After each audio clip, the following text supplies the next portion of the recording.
Hello दोस्तों, आज हम लोग देखेंगे step and regulation of Krebs cycle, और इसी को हम टीसीए साइकिल भी कहते हैं। आज हम इसके सारे के सारे पॉइंट्स को कवर करेंगे।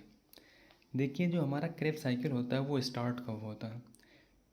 जब हमारे ग्लूकोज से पायरुवेट बन चुके हैं, यानी ग्लाइकोलिसिस का प्रोसेस जब कंप्लीट हो जाता है, तब हमको दूसरा प्रोसेस करना होता है सेल के अंदर, जिसको हम कहते हैं क्रेब साइकिल।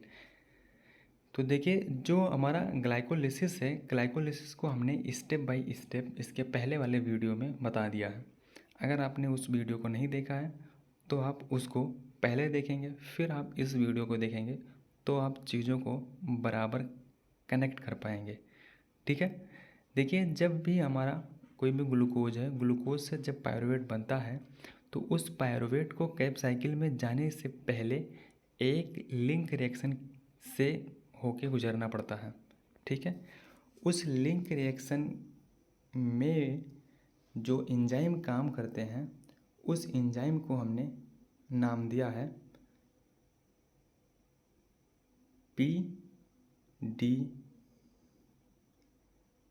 पीडीसी नाम दिया है। ठीक है। उस एंजाइम को हमने पीडीसी नाम दिया है, जिसको हमने कहा है पायरुवेट डिहाइड्रोजनेज कॉम्प्लेक्स। ठीक है। उस पायरुवेट डिहाइड्रोजनेज कॉम्प्लेक्स में 3 टाइप के एंजाइम एक साथ मिलकर के काम करते हैं। ठीक है।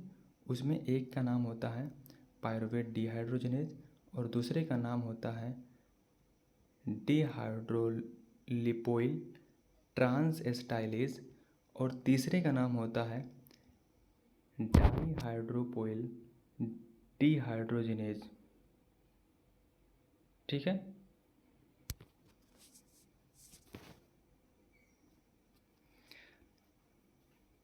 ठीक है। अब देखिए, जो हमारा E1 हो, इसको हमने पहले वाले को हमने E1 से रिप्रेजेंट किया है, दूसरे वाले को E2 से, और तीसरे वाले को E3 से रिप्रेजेंट किया है। जब भी E1 की बात करेंगे तो यहाँ पे E1 की 24 कॉपी लगी हुई है और E2 की भी 24 कॉपी लगी हुई है, जबकि E3 की सिर्फ 12 कॉपी लगी हुई है। ठीक है। अब देखिए, जो हमारा एंजाइम हो, सॉरी, ये एंजाइम है, ये को एंजाइम को भी यूज़ करता है। ठीक है। को एंजाइम के तौर पे हमारा जो E1 होता है वो TPP को यूज़ करता है, वहीं पे E2 जो होता है वो को एंजाइम A और लिपोइक एसिड को यूज़ करता है, और वहीं पे E3 जो हमारा है वो NAD+ और FAD+ को यूज़ करता है। ठीक है। अगर हम E1 के फंक्शन को अगर देखें तो E1 का फंक्शन होता है D carboxylation and oxidation of pyruvate. ठीक है। वहीं पे E2 के फंक्शन को अगर देखें तो ये कैटेलाइज करता है transfer of acetyl group of coenzyme A. वहीं पे E3 के रिएक्शन को अगर हम देखें तो ये होता है री ऑक्सीडाइज्ड डाईहाइड्रोपोएमाइड। ये इस कॉम्प्लेक्स वाले एंजाइम में इतने सारे एंजाइम लगे हुए हैं, उनकी इतनी कॉपियाँ लगी हुई हैं, और उसमें ये सारे को एंजाइम रिक्वायरमेंट होते हैं इन सब फंक्शन के लिए। ठीक है। ठीक है। अब इसके बाद में देखिए नेक्स्ट पॉइंट को। अब देखिए, पायरुवेट डिहाइड्रोजनेज कॉम्प्लेक्स जो होता है, ठीक है, उसमें 3 टाइप के एंजाइम लगे हुए हैं, जो हमने बता ही दिया है, और वो यूज़ करता है 5 टाइप के को एंजाइम को। ठीक है। जैसे देखिए, ये जो हम एंजाइम अभी देखे हैं उसी को हमने कहा था पीडीसी, ये लिखा हुआ है। देखिए, इसमें हमारा E1, E2 और E3 तीनों काम करता है। देखिए, ये पीडीसी जो होता है, जिसको हमने पायरुवेट डिहाइड्रोजनेज कॉम्प्लेक्स नाम दिया है, वो पायरुवेट के COOH वाले ग्रुप को हटा करके कार्बन डाइऑक्साइड के फॉर्म में वहाँ पे को एंजाइम को ला करके यहाँ पे ऐड कर देता है और ये 3 कार्बन का जो था अब ये 2 कार्बन का कंपाउंड बन जाता है, जिसको हम कहते हैं एसिटाइल कोएंजाइम ए। अब देखिए इसी रिएक्शन में हमारा कोएंजाइम ए यूज़ होता है और NAD+ यूज़ होता है, जो कि कोएंजाइम ए इस मॉलिक्यूल के साथ में ऐड हो जाता है तो हमारा एसिटाइल कोएंजाइम ए बन चुका है। वहीं पे NAD+ जो है वो ऑक्सीडाइज होकर के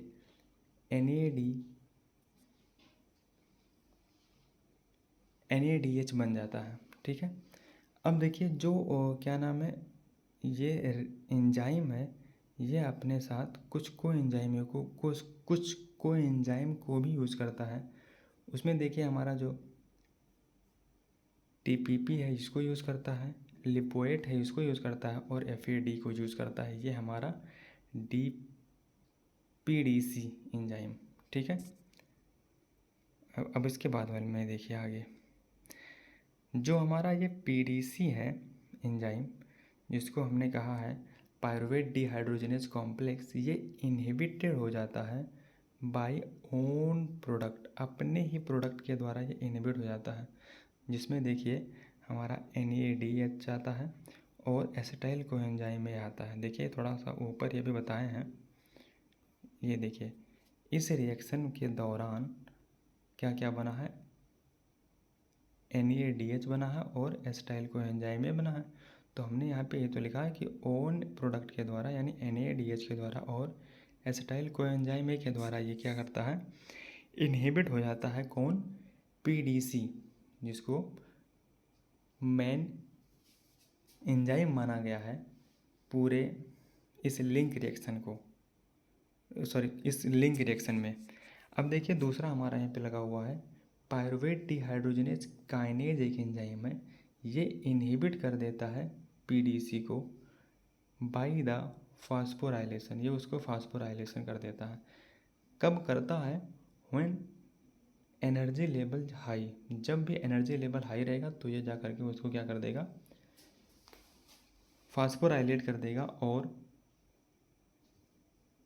जो हमारा लिंक रिएक्शन है वो स्टॉप हो जाएगा या स्लो हो जाएगा। हमने कहा है कि जब एनर्जी ज़्यादा रहेगा तभी होगा, कहने का मतलब है जब ATP ज़्यादा रहेगा, NADH ज़्यादा रहेगा और एसिटाइल कोएंजाइम में ज़्यादा रहेगा तो हमारा क्या हो जाएगा, PDC जो रहेगा वो स्टॉप हो जाएगा, क्योंकि इसके बाद में ये वाला प्रोसेस होने के बाद में फिर से यही सब मॉलिक्यूल बनना है, ATP बनना है, NADH बनना है, एसिटाइल कोएंजाइम में बनना है। तो जब ये सब पहले से ही ज़्यादा है तो फिर कहने का मतलब है कि बार बार वही साइकिल चलाने से क्या ही मतलब है। वहीं पे देखिए जो हमारा पायरुवेट डिहाइड्रोजनेज फास्फेटेज है, ये एक्टिवेट कर देता है PDC को डीफॉस्फोराइलेशन के द्वारा। ठीक है, ये कब करेगा? जब हमारे सेल के अंदर एनर्जी ख़त्म हो चुका है। ठीक है, कहने का मतलब है जब गरीबी आ गई है, जब गरीबी आ जाएगी यानी हाई ADP रहेगा, पायरुवेट रहेगा और इंसुलिन रहेगा, तो क्या होगा, यहाँ पे PDC वाला एंजाइम क्या करेगा, एक्टिवेट हो जाएगा और फिर लिंक रिएक्शन के द्वारा एसिटाइल कोएंजाइम ए बनाएगा और उसके बाद में उस एसिटाइल कोएंजाइम ए को यूज़ करके आगे फिर क्या बना लिया, ATP बनाया जाएगा ऐसे ही। ठीक है, अब देखिए जो हमारा ये लिंक रिएक्शन होता है या जो हमारा सिट्रिक एसिड साइकिल इस एंजाइम का इस रिएक्शन का अगर हम लोकेशन देखेंगे तो प्रोकैरियोट के केस में कैसा रहेगा कि ये साइटोसॉल में होता है, वहीं यूकैरियोट के केस में अगर देखा जाए तो ये माइटोकॉन्ड्रियल के मैट्रिक्स में होता है। ठीक है, देखिए ये रिएक्शन जो होता है ये ऑक्सीजन डिपेंडेंट होता है और इस रिएक्शन में 3 रिएक्शन ऐसे होते हैं जो हमारे इरिवर्सिबल होते हैं। उसमें पहला वाला आता है, पहले वाले रिएक्शन में हमारा जो एंजाइम काम करता है वो कौन सा रहेगा, सिट्रेट सिंथेज रहेगा। दूसरे वाले रिएक्शन में आइसोसिट्रेट डिहाइड्रोजनेज रहेगा और तीसरे वाले रिएक्शन में अल्फ़ा कीटोग्लूटारेट डिहाइड्रोजनेज रहेगा। इन तीनों एंजाइम ये तीनों एंजाइम यूज होते हैं इर्रिवर्सिबल रिएक्शन में। ठीक है, देखिए जो हमारा TCA साइकिल होता है ये एम्फीबोलिक नेचर का होता है। कहने का मतलब यहाँ पर दो फंक्शन होते हैं एक साथ में, यानी कैटाबॉलिज्म होता है, मतलब ब्रेकडाउन होता है, और एनाबॉलिज्म होता है यानी सिंथेसिस भी होता है इसमें। ठीक है, अब देखिए जो हमारा फर्स्ट स्टेप है इस रिएक्शन में, फर्स्ट स्टेप में क्या होता है, एसिटाइल कोएंजाइम में हमारा लिंक रिएक्शन में जो बना है अभी, देखिए जब पायरुवेट आया था तो ये लिंक रिएक्शन करने के बाद में क्या बनाया है, एसिटाइल कोएंजाइम ए बनाया है। ठीक है, अब ये जाएगा TCA साइकिल में। ठीक है, अब ये जब TCA साइकिल में जाएगा तो अब बनेगा क्या, TCA साइकिल में जब ये गया तो ये ऑक्जेलो एसीटेट से मिल करके एसिटाइल कोएंजाइम में पहले ही रिएक्शन में ये बनाया है सिट्रेट। ठीक है, ये जो सिट्रेट है ये फर्स्ट कंपाउंड होता है इस रिएक्शन का, 3 कार्बन का होता है, और ये जो बना हुआ है ये एंजाइम यहाँ पे यूज़ होता है हमारा कौन सा, सिट्रेट सिंथेज एक एंजाइम होता है जो यहाँ पे यूज़ होता है। ठीक है, अभी इसको नीचे दिखाते हैं साइकिल में। अब आ जाइए आप लोग साइकिल पे, देखिए ये हमारा होता है एक पाथवे, हमने यहाँ पे बना दिया है साइकिल पाथवे, इसमें एक के बाद एक देखते चले चलेंगे। देखिए यहाँ पे लिखा हुआ थोड़ा सा कट गया है, एसिटाइल कोएंजाइम ए है। एसिटाइल कोएंजाइम ए क्या करता है, ऑक्जेलो एसीटेट के साथ में कंडेंसेशन रिएक्शन करने के बाद में ये बनाता है हमारा क्या, सिट्रेट, और यहाँ पे एक एंजाइम काम करता है जिसको हम बोलते हैं सिट्रेट सिंथेज। ठीक, अब ये सिट्रेट सिंथेज जो है ये 3 कार्बन का होता है, हमने पहले ही बता दिया था। ठीक है, ये आगे चल करके बनाता है isocitrate with the help of aconitase enzyme के द्वारा। ठीक है, 2 रिएक्शन हो गया है। तीसरा रिएक्शन होता है आइसोसिट्रेट से फिर बनता है अल्फा कीटोग्लूटारेट। यहाँ पे एक एंजाइम काम करता है, यहाँ पे लिखे हैं हमने आइसोसिट्रेट डिहाइड्रोजनेज एक एंजाइम होता है, शॉर्ट में लिखे हैं IDH, आइसोसिट्रेट डिहाइड्रोजनेज, उसके हेल्प से यहाँ पे अल्फ़ा कीटोग्लूटारेट बनता है, और यहाँ पे एक NAD+ यूज़ हो के NADH बन जाता है, और एक CO2 भी यहाँ पे रिलीज हो जाता है, यानी डीकार्बोक्सिलेशन रिएक्शन ये हो जाता है। वहीं पे दूसरे रिएक्शन में इसके बाद में अल्फ़ा कीटोग्लूटारेट से ही बनता है succinyl coenzyme A with the help of alpha ketoglutarate dehydrogenase. ठीक, यहाँ पे भी एक NAD+ यूज़ होता है और एक NADH बना लेता है, और यहाँ पे भी एक CO2 रिलीज हो जाता है, मतलब यहाँ पे भी डीकार्बोक्सिलेशन रिएक्शन होता है। अब ये जो क्या नाम है, सक्सिनिल कोएंजाइम में बना है ये फिर बनता है सक्सिनेट। कहने का मतलब यहाँ पे एक GTP यूज़ होता है, इनऑर्गेनिक फॉस्फेट यूज़ होता है, और बना देता है क्या, GDP था ये, यहाँ पे आने के बाद में ये रिएक्शन होने के बाद ये बन जाता है GTP, और ये GTP बनता है इस रिएक्शन के दौरान इन एनिमल सेल में। वहीं पे अगर ये प्लांट सेल में ये रिएक्शन हो रहा होगा तो वहाँ पे ये GTP ना बन करके ATP बनेगा इन प्लांट सेल में, और वो वाला रिएक्शन कैसा कहलाता है, सबस्ट्रेट लेवल फॉस्फोराइलेशन के द्वारा वो रिएक्शन होता है, कहने का मतलब। और यहाँ पे जो एंजाइम काम करता है वो हमारा कौन सा एंजाइम काम करता है, सक्सिनिल कोएंजाइम ए सिंथेटेज। ठीक है, अब देखिए जो ये सक्सिनेट है, ये सक्सिनेट आगे चल करके फ्यूमरेट बना देता है with the help of succinate dehydrogenase. यहाँ पे एंजाइम को SDH लिखा है, ये इनर माइटोकॉन्ड्रियल मेम्ब्रेन से लगा रहता है। ठीक है, इस रिएक्शन में FAD+ यूज़ होकर के FADH2 बना देता है, और ये हमारा 6वां रिएक्शन कंप्लीट हो जाता है। ठीक है, उसके बाद में देखिए ये फ्यूमरेट आगे चल कर के मैलेट बनाता है with the help of fumarase enzyme. यहाँ पे एक H2O भी यूज़ होता है। वहीं पे जो मैलेट है, ये मैलेट आगे चल कर के ऑक्जेलो एसीटेट बनाता है। क्या बनाता है? Oxaloacetate with the help of malate dehydrogenase. अब ये NAD+ जो है वो एक बार और यहाँ पे यूज़ होकर के NADH बना लेता है। कहने का मतलब है इस पूरे रिएक्शन में जो एक मॉलिक्यूल बाहर से आया है वो था क्या? एसिटाइल कोएंजाइम में 2 कार्बन का था।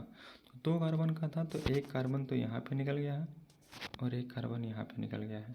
ठीक है, देखिए एक कार्बन यहाँ निकला और एक कार्बन यहाँ निकला, तो 2 कार्बन तो निकल गया और ऑक्जेलो एसीटेट से स्टार्ट हुआ था, तो ये कहने का मतलब घूम टहल के फिर से हमको ऑक्जेलो एसीटेट बन ही गया, तो कोई दिक्कत था ही नहीं।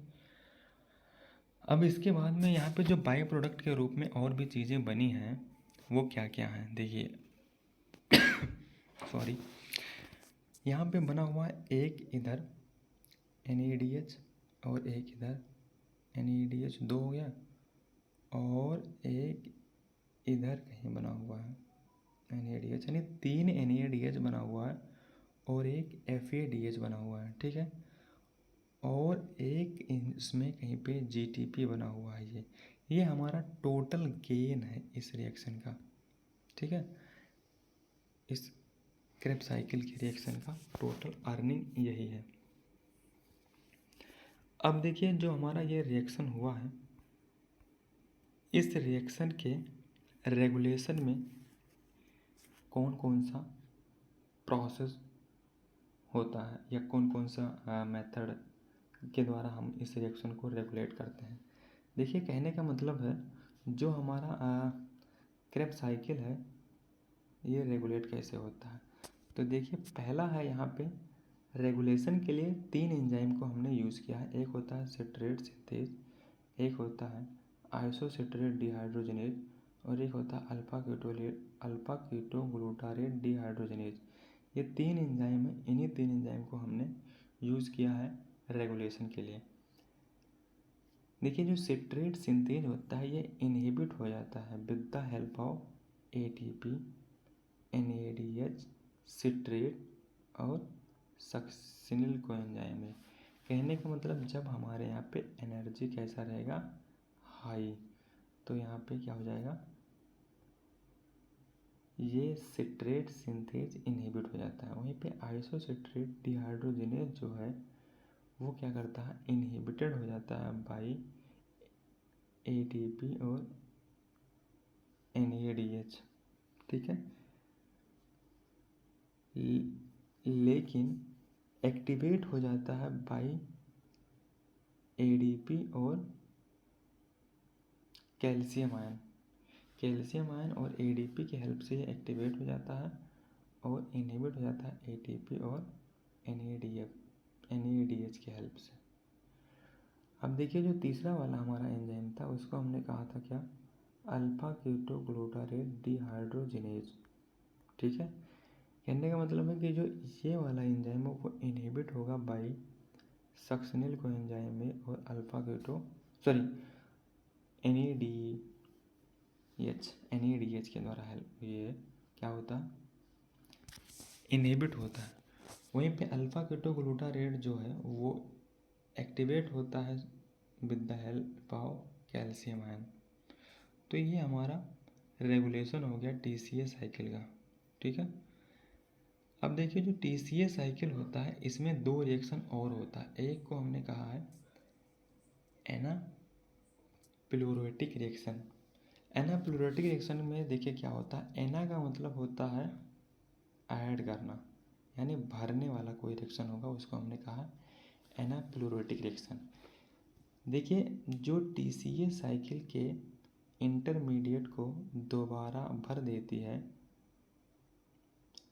जब वह किसी और पाथवे में यूज़ हो जाता है। कहने का मतलब जब हमारा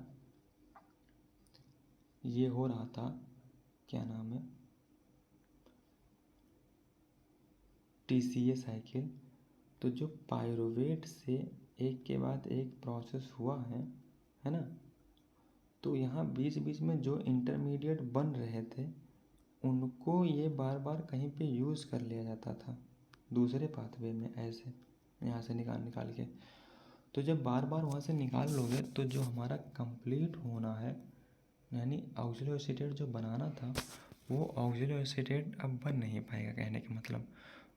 तो क्या होगा, यहाँ पे हमारा जो क्रेब्स साइकिल है वो स्लो हो जाएगा। इसके लिए क्या करना है, यहाँ पे जो इंटरमीडिएट की कमी हो जाएगी उसको इसके अंदर डालते रहना है। ये रिएक्शन होता कब है, वाई दिस रिएक्शन अकर, ये रिएक्शन क्यों होता है। देखिए, जो इंटरमीडिएट होता है ऑफ TCA साइकिल यानी ऑक्सिलो एसीटेट अल्फा कीटोग्लूटारेट, ये यूज़ करते हैं इन अदर कंपाउंड बायोसिंथेसिस में, ठीक है। और उसके बाद में इंटरमीडिएट जो होता है वो सेल के अंदर लो हो जाता है, तो TCA साइकिल हमारा कैसा हो जाता है, स्लो हो जाता है, ठीक है। अब देखिए, जो हमारा ये रिएक्शन है, इसको हमने कहा था एनाप्लोरेटिक रिएक्शन, इसमें इम्पॉर्टेंस इसके क्या क्या है। देखिए पहला एक रिएक्शन होता है जो पायरुवेट और CO2 के साथ में जुड़ करके पायरुवेट कार्बोक्सिलेज एंजाइम की हेल्प से ऑक्सिलो एसीटेट बनाता है, और एक ADP बनाता है, क्योंकि एक ATP भी यहाँ पे यूज़ हुआ था, ठीक है। और यहाँ पे कोएंजाइम के तौर पे यहाँ पे बायोटिन यूज़ होता है, इधर लिखा हुआ था कोने पे। अब देखिए आगे दूसरा वाला हमारा कोई एग्जांपल है जिसमें अमीनो एसिड को यूज़ करते हैं TCA इंटरमीडिएट बनाने के लिए, जैसे अल्फा कीटोग्लूटारेट ऑक्सिलो एसीटेट बनाने के लिए। वहीं पे कह रहे हैं जो तीसरा वाला है प्रोपियोनिल कोएंजाइम ए जो होता है ऑड चेन फैटी एसिड है, ठीक है। प्रोपियोनिल कोएंजाइम में एक ऑड चेन फैटी एसिड है, इसको हमने यूज़ किया है सक्सिनिल कोएंजाइम में बनाने के लिए। कहने का मतलब ये जो रिएक्शन हो रहा है उसका इम्पोर्टेंस क्या है, यहाँ पे नीचे देखिए, ये मेंटेन करता है TCA साइकिल। मतलब TCA साइकिल के बीच बीच में से जो कुछ कंपोनेंट को कहीं दूसरे साइकिल में यूज़ कर लिया गया था उसकी भरपाई ये करता है, तो ये TCA साइकिल को मेंटेन करके रखता है। सपोर्ट इन एनर्जी प्रोडक्शन, ठीक है। तीसरा लिखे हैं कि लीवर एंड मसल सेल में मोस्टली होता है ये, ठीक है। और कुछ अदर एग्जाम्पल भी हैं इसी एनाप्लोरेटिक रिएक्शन के, इसमें से हमारा एक और है पेप को कार्बन डाइऑक्साइड और GTP की हेल्प से एक साथ में रिएक्शन करेंगे तो ऑक्सिलो एसीटेट बनता है और GTP बनेगा। पेप को बाइकार्बोनेट आयन के साथ में अगर हम रिएक्शन करेंगे तो ऑक्सिलो एसीटेट और इनऑर्गेनिक फास्फेट बनेगा। वहीं पे पायरुवेट और बाइकार्बोनेट आयन और NADH की हेल्प से अगर यहाँ पे यूज़ करेंगे तो हमारा मैलेट बनता है और NADP+ बनता है, ठीक है। अब देखिए एक रिएक्शन और भी होता है जिसको हमने कहा था कैटाप्लोरेटिक रिएक्शन, ठीक है। कैटा का मतलब होता है कट लगना और निकालने वाला रिएक्शन कैटा का मतलब है। देखिए जैसे कोई भी रिएक्शन है यूज़ करता है TCA intermediate for other pathway, ठीक है। जब TCA इंटरमीडिएट कहीं अदर पाथवे में यूज़ हो जाता है, तो देखिए जब भी कहीं अदर पाथवे में यूज़ हो जाएगा तो हम क्या करते हैं, इंटरमीडिएट को निकाल ही तो रहे हैं TCA साइकिल से। यहाँ पे जो पायरुवेट था इसके बाद में जो हमने एक के बाद एक रिएक्शन किया है, फिर वहाँ पे जो बीच बीच में प्रोडक्ट बना है उसमें से हमने उसको अब की बार क्या करना है, निकालना है, उसमें ऐड नहीं करना है कमी होने के बाद में। अब की बार हम क्या करेंगे, निकालेंगे यहाँ से। देखिए निकालने में क्या होता है कि ये रिएक्शन पहले देखिए कि होता ही क्यों है। तो ये रिएक्शन होता है TCA cycle TCA cycle not only for energy बल्कि use in glucose synthesis, amino acid synthesis, fatty acid synthesis, means gluconeogenesis. जब भी ग्लूकोज बनेगा तो उसको हम बोलेंगे ग्लूकोनियोजेनेसिस। देखिए, for these reaction TCA intermediate use, इन सारे रिएक्शन के लिए हमारा जो TCA का इंटरमीडिएट होता है वो यूज़ हो गया है। ठीक है, देखिए हमारा कुछ इंपॉर्टेंट रिएक्शन होता है, जैसे हमारे TCA इंटरमीडिएट में एक आता है ऑक्जेलो एसीटेट, इसको यूज़ करके हमने पेप बना लिया, तो हमने इसको कहा कि क्या ग्लूकोनियोजेनेसिस हो रहा है। देखिए हमने क्या किया है, TCA इंटरमीडिएट में एक आता है हमारा सिट्रेट, उसको यूज़ करके हमने फैटी एसिड बना लिया, वो आगे चल करके फिर साइटोसॉल में जाएगा। ये सिट्रेट जो था ये साइटोसॉल में जाता, फिर वहाँ पे एसिटाइल कोएंजाइम ए बनाता, फिर वही एसिटाइल कोएंजाइम ए को यूज़ करके हम फैटी एसिड बनाते हैं और कोलेस्ट्रॉल बनाते हैं। ठीक है, और देखिए एक और भी हमारा TCA साइकिल के इंटरमीडिएट का ही होता है, उसको हम बोलते हैं अल्फ़ा कीटोग्लूटारेट। ये आगे चल करके हमारा बनाता है अमीनो एसिड यानी ग्लूटामेट बनाता है अभी से ही। उसके बाद में एक चौथे नंबर पे होता है, उसको हमने कहा succinyl coenzyme A. Succinyl coenzyme A जो होता है हीम सिंथेसिस करता है। ठीक है, इम्पोर्टेंस अगर देखा जाए इन सारी रिएक्शन का, तो इन सब का रिएक्शन का इम्पोर्टेंट यही है कि ये कह रहे हैं कि प्रोवाइड इंटरमीडिएट फॉर बायोसिंथेसिस। ये कह रहे हैं if catabolism high cataplerotic reaction, cataplerotic reaction अगर ज़्यादा हुआ देन द TCA साइकिल कम कर देंगे। कहने का मतलब है कि देखिए जो हमारा TCA साइकिल है उसके कुछ फीचर इधर लिखे रहेंगे, एनापिलोरिटिक रिएक्शन इधर लिखे रहेंगे, और जो हमारा कैटापिलोरिटिक रिएक्शन है वो इधर लिखे रहेंगे। ठीक है, अब देखिए यहाँ पे अगर देखो मीनिंग देखा जाए दोनों का, तो एनापिलोरिटिक में कह रहे हैं कि हमें फिलअप करना होता है, कैटापिलोरिटिक में रिमूव करना होता है। इनका अगर फंक्शन देखा जाए एनापिलोरिटिक को, तो कह रहे हैं कि TCA इंटरमीडिएट को रिप्लेस करता है, वहीं पे कैटाबॉलिज्म में TCA इंटरमीडिएट को यूज़ करता है, ये रिप्लेस नहीं करता, यूज़ कर लेता है। अब देखिए जो डायरेक्ट होता है आउटसाइड TCA साइकिल, ठीक है, डायरेक्शन जो होता है आउटसाइड से TCA साइकिल की तरफ जाता है, कब, एनापिलोरिटिक रिएक्शन में, वहीं पे कैटापिलोरिटिक रिएक्शन में TCA साइकिल से आउटसाइड की तरफ जाता है। जो हमारा पायरुवेट है उससे यूज़ करके बनाना होता है एनर्जी साइक्लिक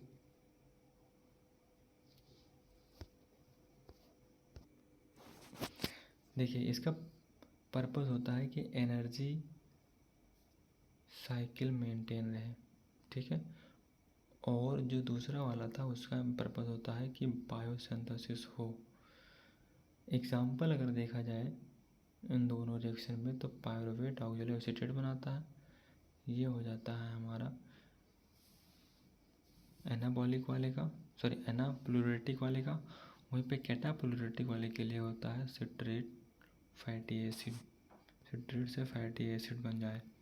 ठीक है, देखिए ये जो वीडियो है ये बहुत इन्फॉर्मेटिव वीडियो है, इसको अगर आप थोड़ा टाइम दे करके आराम से एक के बाद एक सीक्वेंस वाइज अगर आप पढ़ेंगे देखेंगे तो आपको पता चलेगा कि इसमें बहुत सारे कंटेंट डाले गए हैं इस वीडियो में।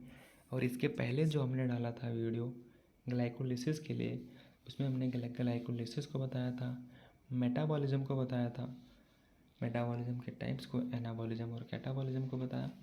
वहाँ पे हमने ग्लाइकोलिसिस के स्टेप को एक के बाद एक समझाया है स्टेप वाइज, और उसके रेगुलेशन की भी बात की है उसमें हमने, और उसमें कई इफ़ेक्ट की भी बात की है, और जो हमारा टोटल पायरुवेट है उसके फेट की भी बात की है। तो कहने का मतलब है कि जो भी वीडियो बनाते हैं हम वो आप लोग के लिए ही बनाते हैं और ये बहुत ही इन्फॉर्मेटिव वीडियो बनाते हैं। इन वीडियो का आप नोट्स अपने ही नोटबुक में कहीं पे नोट डाउन करेंगे और उसको आप रिवाइज करेंगे बार बार, तो आपको पता चलेगा कि अब इसके बाद कोई भी पॉइंट नहीं लगता हमें कि अब भी इन ग्लाइकोलिसिस और क्रेब साइकिल में अलग से भी पढ़ने की ज़रूरत है। ठीक है, देखिए यहाँ पे बहुत ज़्यादा शोर होता है दिन के टाइम पे, इसलिए मैं आप लोग के लिए जो वीडियो बना रहा हूँ वो रात में बना रहा हूँ। देखिए वहाँ पे ऊपर दिखाई दे भी रहा है कि लगभग 1:30 बज चुके हैं रात को। वही कभी कभी थोड़ा ऐसा नींद के जैसा लगने लगता है, तो मैं उसको मेंटेन करके रखा हूँ, उसमें आपको कोई भी घबराने की ज़रूरत नहीं है। देखिए अब आगे बात करेंगे इस लेक्चर में। कह रहे हैं कि complete oxidation of glucose and ATP. ठीक है, देखिए जो हमारा रिएक्शन होता है उसको हमने यहाँ लिखा है, और एटीपी और एनएडीपी जो बनना होता है उसको यहाँ लिखे हैं, और टोटल एटीपी फॉर्म होता है in the presence of O2। देखिएगा जो ग्लाइकोलिसिस है वो रिएक्शन में देखेंगे ग्लाइकोलिसिस, तो ग्लाइकोलिसिस में जो ग्लूकोज होता है उससे बनता है 2 पायरुवेट, यहाँ पे बनता है 2 एटीपी और 2 NADPH। ठीक है, यहाँ पे 5 एटीपी बनता है आपका ग्लिसरॉल फास्फेट शटल के द्वारा, और 7 बनता है आपका मैलेट एस्पार्टेट शटल के द्वारा। ठीक है, वहीं पे दूसरा रिएक्शन होता है आपका पायरुवेट डिहाइड्रोजनेज का। देखिए यहाँ पे है कि 2 पायरुवेट को 2 एसिटाइल को एंजाइम में कन्वर्ट करना होता है, तो यहाँ पे 2 NADPH बनता है और NADH बनता है, और उस 2 NADH को हम यूज़ करके 5 ATP बनाते हैं। वहीं पे तीसरा वाला जो होता है वो सिट्रिक एसिड साइकिल होता है, और इस सिट्रिक एसिड साइकिल में यानी TCA साइकिल में हम क्या करते हैं,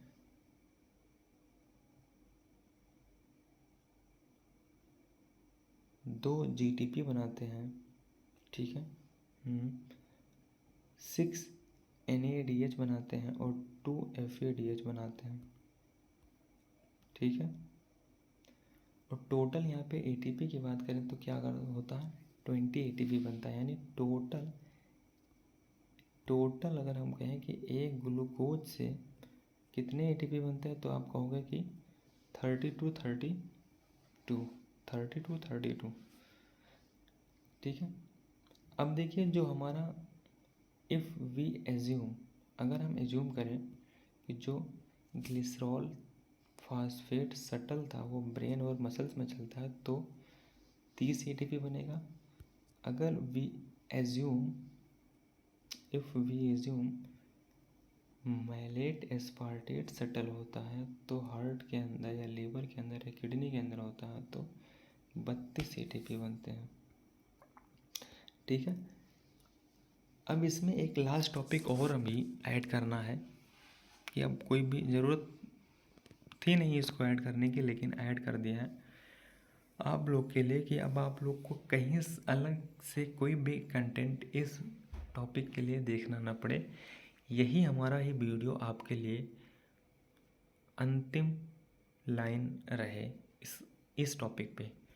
इसके बाद में आपको कहीं भी भटकने की ज़रूरत नहीं पड़ेगी। देखिए जो हमारा ऑन्कोमेटाबोलाइट्स होते हैं वो क्या होते हैं उसको बताना है। देखिए जो हमारा ऑन्कोमेटाबोलाइट्स हैं, कह रहे हैं metabolites accumulate abnormally in amount promote cancer development. देखिए जो हमारा मेटाबोलाइट्स होते हैं वो कैसे होते हैं, म्यूटेटेड मेटाबोलाइट्स होते हैं, अगर यहाँ पे एक्यूमुलेट हो जाएंगे तो वो क्या करेंगे, कहीं ना कहीं ये डिस्टर्बेशन कर ही देंगे, जिससे हमें सेल के अंदर म्यूटेशन हो जाता है। देखिए लिखा हुआ है due to mutated metabolic enzyme, कोई ना कोई एंजाइम म्यूटेट हो जाएगा तो हमारा जो रिएक्शन है पूरा का पूरा अलग हो जाएगा। देखिए हमारा जो समरी अगर है इसमें देखा जाए, कह रहे हैं कि जो नॉर्मल मेटाबॉलिज्म होता है उसमें नॉर्मल मेटाबोलाइट्स बनते हैं, वहीं पे म्यूटेटेड जो सेल रहेगा तो एबनॉर्मल मेटाबोलाइट्स यहाँ पे बनते हैं, और वो हमारा ऑन्को मेटाबोलाइट्स कहलाते हैं। और उसी ऑन्को मेटाबोलाइट्स को हेल्प करके या यूज़ करके हम जीन रेगुलेशन डिस्टर्ब कर देते हैं और कैंसर होने लगता है। कहने का मतलब है कि जो एग्जाम्पल में देखें कि जो आइसोसेटेरेट डिहाइड्रोजनेज फर्स्ट है, ये आइसोसेटेरेट डिहाइड्रोजनेज सेकंड होता है, वो म्यूटेट है। नॉर्मली क्या होगा, आइसोसेटेरेट डिहाइड्रोजनेज अल्फा कीटोग्लूटारेट बनाता है, वहीं पर normally isocitrate dehydrogenase mutated isocitrate dehydrogenase 2HG abnormal हो जाता है, ये 2HG एबनॉर्मली बना देता है। इससे होता क्या है कि जो इफ़ेक्ट अगर देखा जाए इसका, कह रहे हैं कि DNA मेथाइलेशन बढ़ जाता है, हिस्टोन मॉडिफिकेशन चेंज हो जाता है, सेल डिफरेंशिएशन ब्लॉक हो जाता है, और रिजल्ट यहाँ पे क्या आता है, ट्यूमर फॉर्मेशन का। ठीक है। दूसरा रिएक्शन हमारा होता है सक्सिनेट, यानी सक्सिनेट डिहाइड्रोजनेज म्यूटेज। सक्सिनेट डिहाइड्रोजनेज म्यूटेज होता है, इसमें अगर इफेक्ट देखें हम, ये म्यूटेट हो गया था, सक्सिनेट डिहाइड्रोजनेज म्यूटेट होने की वजह से ये प्रोसेस हुआ है, ये दिक्कतें आती हैं। इससे अफेक्ट अगर हमको देखना है तो हम देखेंगे कि जो सक्सिनेट एक्यूमुलेट होता है वो एक्टिवेट हो जाता है हाइपोक्सिया इंड्यूसिबल फैक्टर को एक्टिवेट कर देता है। अब देखिए जो हमारा HIF होता है ये डिसरप्ट होता है एपिजेनेटिक रिएक्शन को, और फिर ये काजेज द एपिजेनेटिक चेंजेस। ठीक है, अब ये एपिजेनेटिक चेंजेस करता है। कहने का मतलब है कि जो अभी तक आप पढ़े हो इसमें, अगर आपको लगे कि आप जो YouTube पे ये वाला वीडियो देख रहे हो वो वीडियो काफ़ी इन्फॉर्मेटिव है, काफ़ी अच्छा है, आपको अगर लगता है कि ये जो वीडियो है इसमें बनाने में मेहनत कहीं ना कहीं लगा है और प्रॉपर नोट्स प्रोवाइड करने में भी मेहनत लगता है, तो आप इस वीडियो को ज़्यादा से ज़्यादा शेयर कर दें और अपने दोस्तों के पास शेयर कर दें, और अपने फ्रेंड्स के या कहीं भी ग्रुप में इसको आप शेयर कर दें। उसके बाद में आप हमारे इस चैनल को सब्सक्राइब कर लें और हमारी इस वीडियो को लाइक कर दें। यही हम आपसे उम्मीद रखते हैं, बाकी कोई बात नहीं। आप पढ़ाई करते रहें, रिवीजन करते रहें, कंसिस्टेंसी के साथ पढ़ाई करें। पढ़ाई करना ज़रूरी नहीं है, पढ़ाई में रेगुलर रहना ज़रूरी है। ज़्यादा पढ़ना ज़रूरी नहीं है, कंटिन्यू पढ़ना ज़रूरी है। लेस स्टडी मोर रिवीजन का कॉन्सेप्ट बना के चलें आप लोग, कि जो भी आप पढ़ेंगे उसको आप रिवाइज ज़्यादा बार करेंगे, नया टॉपिक पढ़ने की कोशिश बार बार नहीं करेंगे। इससे क्या होगा कि जो आपका टॉपिक है वो क्लियर होगा, क्योंकि आप लोग समझते हो कि आजकल जो भी क्वेश्चन आ रहा है कहीं पे भी, वो नॉर्मल क्वेश्चन तो रहता नहीं है, जनरल क्वेश्चन तो रहता नहीं है, वो बहुत डीपली पूछते हैं, तो आप लोग को कंसेप्चुअल नॉलेज होना चाहिए सारे टॉपिक का, तभी आप उस क्वेश्चन को छू पाओगे, वरना आप क्वेश्चन को छू नहीं पाओगे और आप नेगेटिव में चला जाया करोगे बार बार। ठीक है, तो बस thank you, I love you.